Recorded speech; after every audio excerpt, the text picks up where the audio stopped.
جو نیروبی سے اطلاعات آئیں. اب وہ کتنی وہ اطلاعات سچ ہیں, کیا گولیاں اسی وقت ماری گئیں جس وقت ارشد شریف کو شہید کیا گیا یا بعد میں یہ برس وسٹ مارے گئے.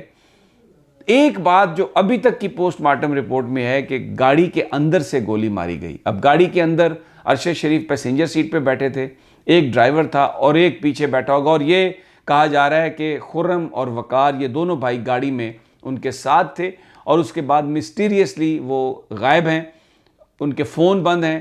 ڈیفنس میں ان کے جو گھر وہاں سے لوگ غائب ہیں, ناظم آباد میں جو ان کا آبائی گھر وہاں سے وہ لوگ غائب ہیں, اور یہ ہمیں پتہ ہے کہ یہ اپیرنٹلی ریپورٹڈلی یہ کینیڈین نیشنل بھی ہیں.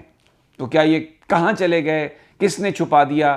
اور پھر اگر یہ سنائپر فائر ہے, اگر دور سے پولیس نے باہر سے فائر کی ہے, تو یہ 4 فٹ کی جو گولی فاصلے پر جو لگی ہے یہ کس طرح سے لگ گئی؟ تو یہ اچھا, اب اس میں ایک اور کیچ ہے, وہ یہ ہے کہ ظاہر ہے گولی جس ویپن سے چلائی ہو آپ کو وہ ویپن بھی ریکور کرنا پڑتا ہے, اور اس سے میچ کر کے تو پھر آپ کو جو اس ویپن کا اونر ہے یا جہاں سے وہ بنی تو آپ کو کچھ اندازہ ہوتا ہے کہ یہ کیا ہوگا. اب وہ جو ویپن ہے بظاہر وہ ویپن تو یہاں پر نہیں ہے, وہ تو کینیا میں ہے. گولی یہاں پہ ہے اور ویپن کینیا میں ہے.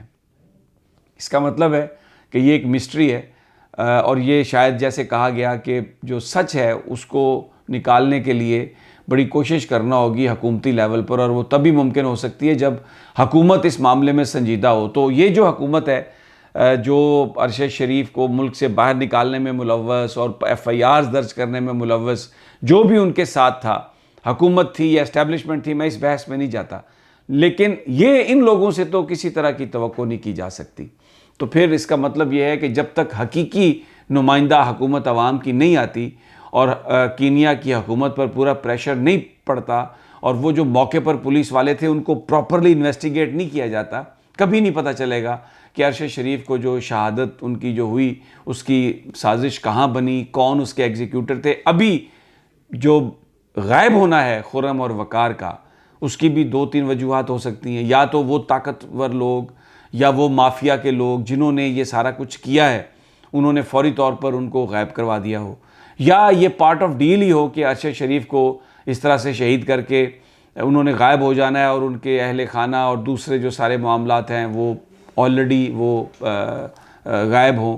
یا ہو سکتا ہے جو شہید کرنے والے تھے ان کو یہ ایک مس کیلکولیشن ہوئی ہو کہ اتنا بڑا ریئیکشن پاکستان میں آئے گا. جیسے عمران خان کو نکالتے وقت تو یہ سوچا گیا کہ بس اب یہ نکال دیا گیا ہے اور اس کے بعد یہ اس کا کوئی پولیٹیکل فیوچر نہیں ہے, اور جو ماضی میں ہماری اسٹیبلشمنٹ کرتی رہی ہے کہ وہی ہو جائے گا. لیکن یہ پہلا موقع ہے کہ اسٹیبلشمنٹ کا جو پلاننگ تھی عمران خان کو آؤٹ کرنے کے لیے وہ بالکل ناکام ہوئی. اور یہ DGISPR کی پریس کانفرنس سے یہ بات سامنے آتی ہے بار بار کہ جو عمران خان کے ساتھ جو عمران کا جو بیانیہ ہے اس سے پنڈی بہت دور ہے. سائفر کے بارے میں بھی جو بات کی گئی, پھر میر جعفر میر صادق کے حوالے سے بھی جو بات کی گئی, اور غداری کے حوالے سے بھی جو بات کی گئی, تو وہ اب اس میں کوئی ڈھکی چھپی بات نہیں ہے کہ دیر از اے ڈسٹینس اس لیول پہ, تو ان کی ذات کے لیول سے. لیکن اس کے ساتھ ساتھ اب جو خبریں ہیں, میں اب دوسری خبر جاتا ہوں سٹوری کی طرف, کہ اس وقت جو معاملہ ہے عمران خان کا تو اپنا ایک ایشو ہے.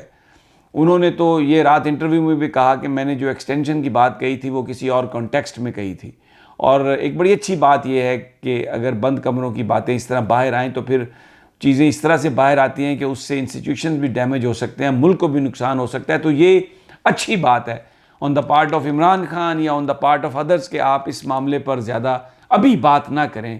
ملک ابھی جس کرائسس میں ہے کسی طریقے سے اس کرائسس کو اوور کم کرنے کی کوشش کریں. تو اب دیکھنا یہ ہے کہ پنڈی اور اسلام آباد کے بیچ میں جو مذاکرات ہیں وہ کہاں تک پہنچتے ہیں. جلوس لوگ بہت زیادہ ہیں, میں آپ کو یہ بتا دوں اتنے زیادہ لوگ ہیں کہ کسی کو توقع نہیں تھی جتنے لوگ لاہور میں نکلے ہیں. اور ابھی بھی جس طرح لانگ مارچ اب اس وقت لوگوں کی گیدرنگ ہے, یہ ایک پاکستان میں ایک نئی تاریخ رقم ہو رہی ہے, اور اب یہ عوام کا سمندر اسلام آباد کی طرف نکل رہا ہے.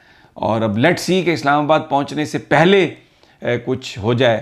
امکان یہی ہے بالکل اسی طرح جیسے چودھری افتخار کی بحالی کے لیے جب لانگ مارچ شروع ہوا تو جب وہ گجرانوالہ پہنچا تھا تو ٹیلی فون کالز آ گئی تھیں اور معاملات سارے ٹھیک ہو گئے تھے. تو ابھی بھی توقع یہی ہے کہ سینٹی ول پریویل اور یہ معاملہ اس کلیش سے پہلے ہی کسی سمت نکل جائے گا. اگلی ویڈیو تک اجازت دیجیے. اللہ نگہبان.